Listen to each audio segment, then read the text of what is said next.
Hello மக்களே, எல்லாரும் எப்படி இருக்கீங்க? ஆஃப்டர் லாங் டேஸ் ஒரு வீடியோ. ஸோ நீங்கள் தனியாக இருக்கிறீங்க ஒரு வீட்டில். உங்கள் வீட்டுக்கு வெளியில் ஒரு உருவம் வந்து உட்காந்துருக்கு. அது யார் அப்படின்னு அவங்களுக்கு தெரியல. கொஞ்சம் கொஞ்சமாக அந்த உருவம் உங்கள் வீட்டை நோக்கி வந்துகிட்டே இருக்குது. எப்படி இருக்கும்? ஸோ இந்த அடிப்படையில் தான் இன்னைக்கான கதையை நாம் பார்க்க போகிறோம். ஸோ டைம் வேஸ்ட் பண்ணாமல் வாங்க கதைக்குள்ளே போகலாம். படத்தோட ஓப்பனிங்கில் மோனாவோட ஃபார்ம் ஹவுஸை காமிக்கிறாங்க. அங்கே அவளோட பையன் அப்புறம் பொண்ணோட வாழ்ந்துட்டு இருக்கா. இப்போ மோனா என்ன பண்ணுறான்னா ஒரு வீடியோவை பார்க்குறான். அந்த வீடியோவில் அவளோட ஹஸ்பண்ட் டேவிட் இருக்கான். டேவிட் எவ்வளோ அழகாக இந்த ஃபார்ம் ஹவுஸை உருவாக்கியிருக்கான் அப்படிங்கிறத அவன் ரொம்ப ஏக்கமாக பார்த்துட்டு இருக்கான். ஏன்னா இப்போ டேவிட் உயிரோடு இல்லை.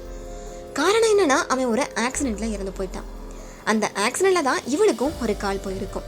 கால் போனதால் இவளுடைய மனநிலையும் இப்போ பாதிக்கப்பட்டிருக்கு. அவளால் அவளோட குழந்தைங்களையும் வீட்டையும் சரியாக பார்த்துக்க முடியலை. இதனால் அந்த வீடு மொத்தமாகவே மோசமான நிலைமையில் இருக்குது. வீட்டு வேலையெல்லாம் மூத்த பையனான டைலர் தான் பார்த்துக்கிறான். அப்படி இருந்தும் மோனா அவனை திட்டிக்கிட்டே தான் இருக்கா. ஒவ்வொரு நாளும் காலையில் எந்திரிக்கும் போது அவள் சொல்கிற வார்த்தை என்னன்னா, கிவ் மீ ஸ்ட்ரென்த். அப்படி எதுக்கு அவள் சொல்கிறான்னு தெரியல. ஏன்னா அவள் அப்படி ஒன்றும் கான்ஃபிடென்ட்டாக நடந்துக்க மாட்டேங்கிறா. என்னதான் டைலர் வீட்டை நல்லா பார்த்துக்கிட்டாலும் அவனால் எவ்வளோ தூரம் தான் பார்த்துக்க முடியும்? ஏன்னா இப்போ டீசல் தீர்ந்து போயிடுச்சு, லைட்டும் எரியல. அது போக வீட்டில் இருக்க எல்லா ஸ்டாக்கும் தீர்ந்துட்டு. இது ஒரு அம்மாவா மோனா சரி செய்ய வேண்டிய வேலை. என்னடா பண்றதுன்னு மோனா யோசிக்கும் போது வெளியில பார்த்தா ஏதோ ஒரு பொம்பளை கருப்பு கலர் ட்ரெஸ் போட்டுட்டு சேர்ல உட்காந்துட்டு இருக்க மாதிரி தெரியுது. அதை பார்த்ததும் மோனா பயப்படுறா. குழந்தைங்கள வீட்டுல இருக்க சொல்லிட்டு அவ மட்டும் வெளியில போறா. போனவ என்ன சொல்றதுன்னு தெரியாம, ஒழுங்கா இங்க இருந்து போயிரு, என் வீட்டுக்காரர் இன்னும் கொஞ்ச நேரத்துல வந்துருவாரு, வந்தாருன்னா அவர் உன்னை திட்டுவாரு அப்படின்னு சொல்றா. அதுக்கு அந்த லேடி, எனக்கு உன் புருஷன் செத்துட்டான்னு தெரியும், அதுவும் ஒரு ஆக்சிடென்ட்ல. அந்த ஆக்சிடென்ட்ல தான் உனக்கும் கால் போயிருச்சு. அப்படி இருக்கும்போது எதுக்கு போய் சொல்ற அப்படின்னு கேட்கும்போது மோனாவுக்கு பயம் அதிகமாகுது. ஆக்சிடென்ட்ங்கிற வார்த்தையை கேட்டாலே அவளுக்கு தன்னால உடம்பு படபடக்க ஆரம்பிக்குது. அந்த லேடி கையில ரத்த கரை வேற இருக்குது. இதுக்கு மேல இவகிட்ட பேசி பிரயோஜனம் இல்லைன்னு புரிஞ்சுக்கிட்டு போலீஸ்க்கு கால் பண்ண பாக்குறா. ஆனா போன்ல சார்ஜ் இல்ல. அதனால காரை ஸ்டார்ட் பண்ணி அது மூலமா சார்ஜ் போடலான்னு பாக்குறா. மோனாவோட நேரமோ என்னமோ காரோ ஸ்டார்ட் ஆக மாட்டேங்குது. அதனால அவ பயந்துகிட்டு வீட்டுக்குள்ள வந்துடுறா. அப்போ டைலர் வெளியில இருக்கிற பொண்ணு யாருன்னு கேக்குறான். அதுக்கு பதில் சொல்லாம மோனா அவனை பார்த்து சத்தம் போடுறா. ஆனா டைலரும் அவளோட பொண்ணும் விடாம அது யாருன்னு கேட்க மோனா பொறுமையை இழக்கிறா. வீட்டுல இருக்கிற பொருள் எல்லாத்தையும் தூக்கி போட்டு உடைக்கிறா. அதுக்கப்புறம் வீட்டுல இருக்கிற கதவு ஜன்னல் எல்லாத்தையும் சாத்திக்கிட்டு வீட்டுக்குள்ள உட்கார்ந்துருக்கா. அடுத்த சீன்ல மோனாவோட கால்ல தையல் பிரிஞ்சிருக்கு. அதை பார்த்துட்டு வெளியில பார்த்தா அந்த லேடி இன்னும் கொஞ்சம் வீட்டுக்கு பக்கத்துல வந்திருக்கா. அதை பார்த்ததும் வீட்டுக்குள்ள இருக்கிற நாயா உள்ள வர வச்சிடலாம் அப்படின்னு கதவை திறந்து நாயை தேடுறா. ஆனா அங்க நாய் இல்ல. இத பத்தி குழந்தைங்க கிட்ட எதுவுமே சொல்லாம தனியா பயந்து சாகுறா. டைலர் கிட்ட எரிஞ்சு விழுறா. அது போக அவளுடைய பொண்ணையும் அடிச்சுட்டா. ஏன்னா ஹோம்ஒர்க் வந்து ஒழுங்கா எழுத மாட்டேங்கிறா அப்படின்னு. நம்ம அவசரப்பட்டு அடிச்சிட்டோமோ அப்படின்னு புரிஞ்சுக்கிட்ட மோனா பொண்ணை சமாதானம் பண்றா. அவளை கட்டி பிடிச்சுக்கிறா. ஆனா முகம் பாக்குற கண்ணாடியில வேற ஏதோ ஒரு காட்சி நமக்கு காமிக்கிறாங்க. மோனா என்ன பண்றானா கத்தி எடுத்து பொண்ணோட முதுகுலையே குத்துறா. நல்லவேளை அவளோட கையில இருந்தது அவளோட பொண்ணு கிடையாது, வெறும் தலையணதான். அதனால இந்த தடவை பொண்ணு தப்பிச்சுட்டா.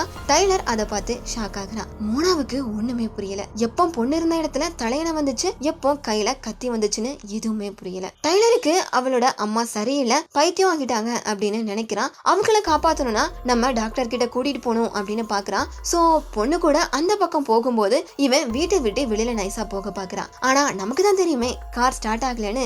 சோ அவனால டாக்டர் வீட்டுக்கு போக முடியல. அப்போ மோனா வெளியில வந்துடுறான். டைலரை பார்த்து கோவப்படுறா. டைலரை உள்ள கூட்டிட்டு போறான். இந்த தடவை டைலர் மோனா மேல கோவப்படுறான். வீட்டுக்கு வெளியில இருந்த நாயக்கானோ வெளியில உட்கார்ந்து இருந்தா பொண்ணு யாரு அப்படின்னு கேள்வி கேட்க மோனா பயப்படுறா. இதை பார்த்து டைலர், அம்மா நீங்க பயப்படாதீங்க, இனிமே இதை நான் ஹேண்டில் பண்ணிக்கிறேன், நீங்க தைரியமா இருங்க அப்படின்னு சொல்லிட்டு அப்பாவோட ரூம்குள்ள போறான். அங்க அவர் வச்சிருந்தா பழைய துப்பாக்கி ஒண்ணு எடுத்துக்கிறான். இதை பார்த்ததும் மோனா பயப்படுறா. துப்பாக்கிய உள்ளவை அப்படின்னு சொல்றா. ஆனா அதை டைலர் கேட்கல. அதே சமயம் வெளியில உட்கார்ந்துருந்த அந்த பொம்பளை இன்னும் கொஞ்சம் வீட்டுக்கு பக்கத்துல வந்து உட்கார்ந்துருக்கா. வெளியில வந்த டைலர் துப்பாக்கிய அந்த பொம்பளையை நோக்கி நீட்டி, என்னோட ப்ராப்பர்ட்டியை விட்டு வெளியில போ அப்படின்னு சொல்லி கத்துறான். அதுக்கு அந்த பொம்பளை பொறுமையா வந்துருச்சு. முகமூடிய கழட்டிட்டு, அவங்க அம்மா உங்ககிட்ட பொய் சொல்லி இருக்கா தெரியுமா அப்படின்னு ஒரு கொஸ்டின் கேக்குறா. அங்க சீன் கட் பண்ணிட்டு அடுத்த சீன் வீட்டுல காமிக்கிறாங்க. வீட்டுக்குள்ள வந்த டைலர் அம்மாவை பார்த்து, அப்பா எப்படி செத்தார் அப்படின்னு கேக்குறா. இப்போ மோனாவோட உண்மையான பிளாஷ்பேக் ஆரம்பிக்குது. ஒரு ரெஸ்டாரண்ட்ல டேவிட்டும் மோனா சாப்பிட்டுட்டு இருக்காங்க. மோனா டல்லா இருக்கிறத பார்த்துட்டு என்ன ஆச்சுன்னு டேவிட் கேட்க, எனக்கு இந்த இடம் பிடிக்கல அப்படின்னு சொல்றான் மோனா. அதுக்கு டேவிட், இப்போதான் இங்க வந்திருக்கோம், உனக்கு சிட்டி வாழ்க்கை பிடிக்கல அப்படின்னா இந்த ஃபார்ம் ஹவுஸ்க்கு இப்போ உன்னை கூட்டிட்டு வந்திருக்கேன். வந்து கொஞ்ச நாள் ஆகல, அதுக்குள்ள தான் பிடிக்கலன்னு சொன்னா எப்படி, கொஞ்ச நாள் இங்க இருந்து பாப்போம் அப்படின்னு டேவிட் சொல்றான். மோனாக்கு இங்க மட்டும் இல்ல எந்த இடமும் பிடிக்க மாட்டேங்குது. இது வாக்குவாதமா மாறுது. அதனால அங்க இருந்து சாவி எடுத்துட்டு மோனா கிளம்ப பாக்குறான். டேவிடும் பின்னாடி வந்து கார்ல உட்காந்துக்கிறான். இது வரைக்கும் கதையில என்ன சொல்லிருப்பாங்க அப்படின்னா, டேவிட் தான் காரை ஓட்டினா ஆக்சிடென்ட் பண்ணிருப்பான் அப்படின்னு சொல்லியிருப்பாங்க.